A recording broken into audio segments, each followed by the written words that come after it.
Everyone. So in this video, I'll be finally implementing DSU.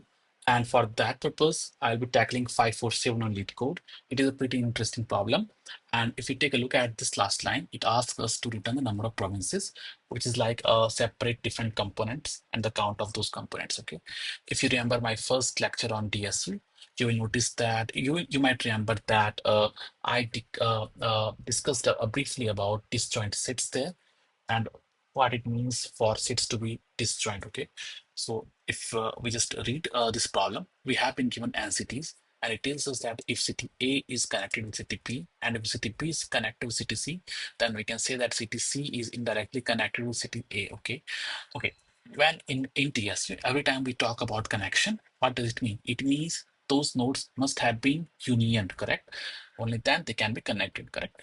So if I am connecting A and B, it means I'm considering A as the parent of B. And if I'm connecting B and C, it means I'm considering C, the parent of C, to be the parent of B, which is A, correct? So in that case, in that way, C is connected with A and P is also connected with A, and all of these nodes is connected with each other, and this is a single component. Okay, we can have a separate component such as like this, where D and E are connected with each other, but they are not connected with any of the nodes in this component. Okay, so in this case, we have two different components and they are separated, they are disjoint. Okay, so yeah, that is what this problem is saying us. And it tells us that if the matrix, which is of square type and cosine matrix, its name is this thing, is connected. If the value of I and j, where I is the first node and j is the second node, if the value is 1, it means we can union them. Why? Because they are connected. And if city I and j are not connected, then the value matrix value will be 0. Okay.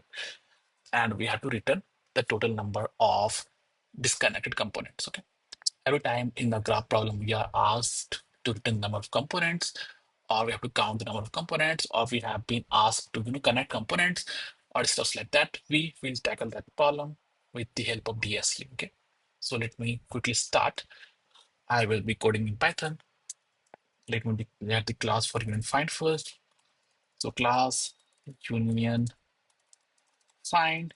Let me instantiate it. It will take a variable of size. Size is again just the node size, which we will fetch from this matrix. Since this is a square matrix, so the number of nodes along the rows will be equal to the number of nodes along the column, and that is the size which we will pass over here. Okay, and once that size is passed, we'll declare the root array.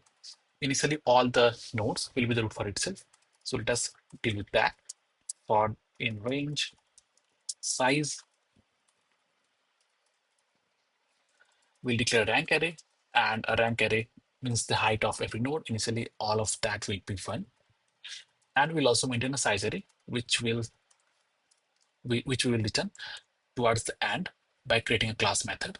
And this size array is the number of component that we will have to return as an integer, okay, in the main function. Okay. Now let us create a find method. It will take a node. It will stop if the node, if it is equivalent to the value present in the root array of that node. And once that is done, we can simply return x. Oops. And if we do not find such a thing, then what we'll do is we'll make a recursive call on the root array using find method, and we'll pass the parent of that node. And once that is done, we'll simply return self root of x. Now, what is this thing doing? It helps us to ascend, to find the actual root node. And once that is found in the space case, it will recursively redistribute or distribute all the root nodes to the corresponding nodes where that root node is the root of that specific node. Okay, this is just a recursive call, and it is a very, very important and a very helpful call. Okay, it helps us to fetch all the root nodes in a single go after the recursion starts to unpack. And now we will create this union method. It will take two different nodes, x and y. We'll find the root of x using self.find of x, and we'll find the root of y using self.find of y.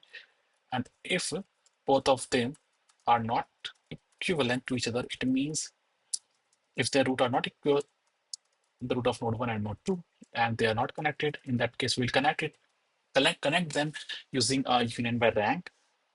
We are using union by rank because it helps us to optimize find, right? and optimize union as well. If the rank of root x, if it is greater than self dot rank of root of y, in that case, what we do, we assign the root of why am I typing so badly today? To root of x. Let me copy this thing quickly, and I'll create a separate condition where the rank of root y is greater. In that case, I will assign the root of lower rank, in this case, root of x, to root of y. And if both of them are equal, so in that case, I will assign the root of y to root of x. I'm just maintaining a symmetricity here. And once that is done, I will increase the rank of root of x by 1. Okay. And once we have performed this union in this if block, then what we'll do is we will decrease the size. Oh God, why am I typing so horribly today? By 1. Okay. And once that is done, we will make a class method called as get size. It will not take any parameter. It will just return self dot size. Okay. We are reducing size by 1 every time we perform union operation between two different components. You may ask, hey, why are you reducing it by 1? Okay, let me answer that. Suppose we have two nodes and oops, I don't know what has happened to my typing. Why am I pressing wrong keys on keyboard? Anyway, suppose we have two nodes A and B, and we are unioning them. Let us suppose the union has been successful. What will the size now? The size will reduce by 1, and it will become what? It will become 1. So what does this 1 tell us? It tells us, hey, when we will union these two nodes, we will have just a single component. Okay, I mean, it is true, right? It is a fact.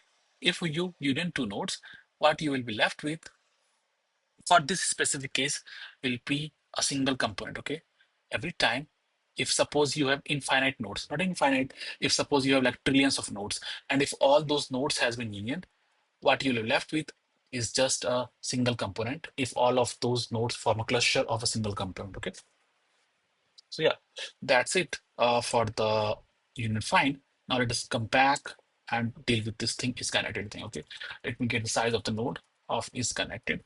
I will just do this, and let me declare instantiate that class of union find, and I'll pass this n as the size of the node, and for node 1 in range of n, for node 2 in range of n, what I will do is I will simply call a class method of union, and I will try to union the node 1 and 2.